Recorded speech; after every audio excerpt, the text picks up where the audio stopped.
I think I've probably been collecting since I was a kid.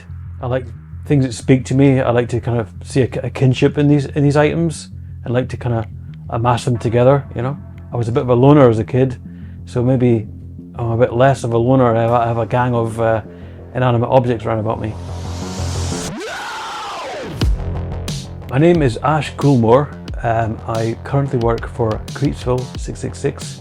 I'm one of the co-founders of the business. Originally, I'm from Aberdeen, Scotland, which is in the northeast.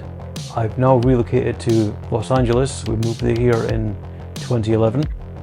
Basically to expand the business. We'd kind of grown as big as we could grow in Scotland, and we thought we need to move to pastures new and expand our bat wings a bit more. Yeah, I love collecting stuff. I like collecting toys, records, comics, books, artwork. Yeah, you name it, I love collecting stuff. Favorite toys. As a kid, I think my first love would probably have been Action Man, but I like to collect the kind of weirder ones, like space pirate kind of things, and the ones that weren't quite the run-of-the-mill military stuff, you know. And then I moved on to other things like Micronauts, what else? And Masters of the Universe. I quite got into that for a little while as well.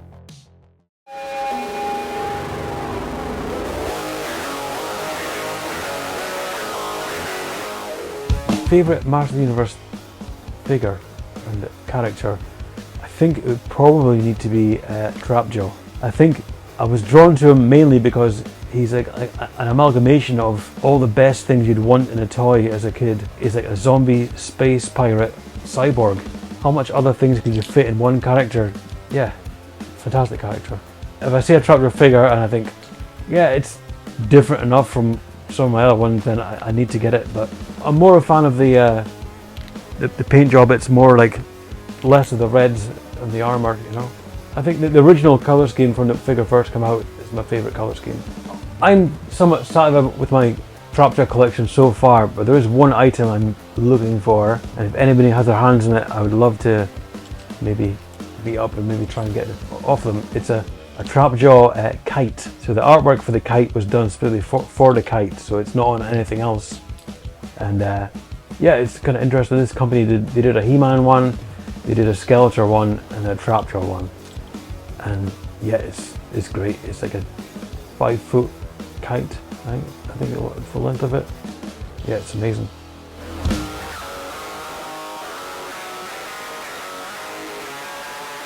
I also collect at the moment shogun warriors, which is something I would only ever see in comics living in the UK in the 70s and 80s.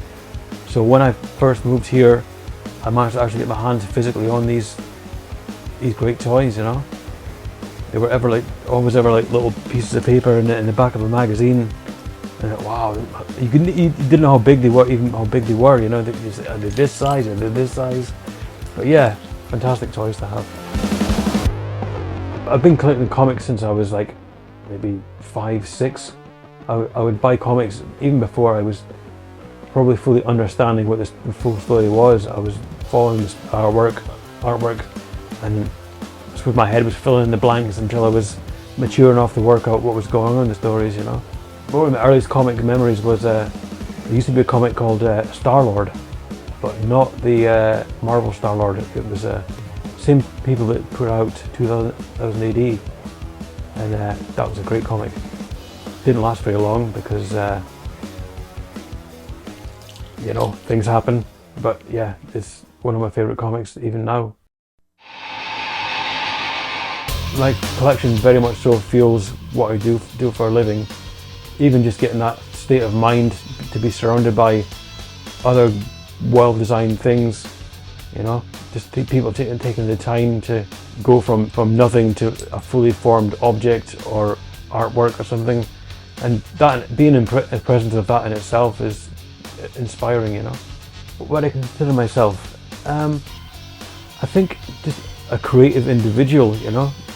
Whether it's designing a new handbag or a new shirt design for Kreepsville, or how I'm styling my facial hair or the hair in my head, You know, everything takes creativity. You know, you just got to see the creative spark in things. So from Kreepsville, the kind of design process usually starts with either something that inspires me. It can be something non-horror that inspires me. I think, well, why isn't there a horror version of that? And that kind of gets my cogs going first. I'm like, well, let's see what we can take apart and make it still a functioning thing that people will want to have, but make a scary, spooky version of it. Something I want in my own life, or something I've run out of, or something I need. I think, yeah, I really need that, but I want a spooky version of it. Okay, so one of the early items I produced was this skull backpack. It was fun to kind of work on and get the dimensions right, so it works functionally well as a backpack. You could go off to school or to work with this one, you know. At the moment, this is one of my one-off shirts. This is a picture of my cat, because she's my favourite. I've always been creative even since I was a kid. I used to get like notes home from school about my artwork, and they would get me checked out at the why is he drawing all this stuff? It's all very dark. And my parents would be quizzed in parents' nights to see well, where's this coming from, and they had no idea either. And I'd have teachers saying, you know, you're going to get nowhere in life doing this stuff, and well, they were right, you know. I think coming from where we came from to building a career and everything we've done and succeeded in LA, yeah, I'm pretty proud and satisfied with what we've done so far, but there's always something over the horror horizon we want to be getting into next, you know, so you kind of go watch the space. If you want to find more of us, just check out Kreepsville on all your social media handles. And Monster Go-Go, if you want to see us physically in East LA, we're welcome to see you.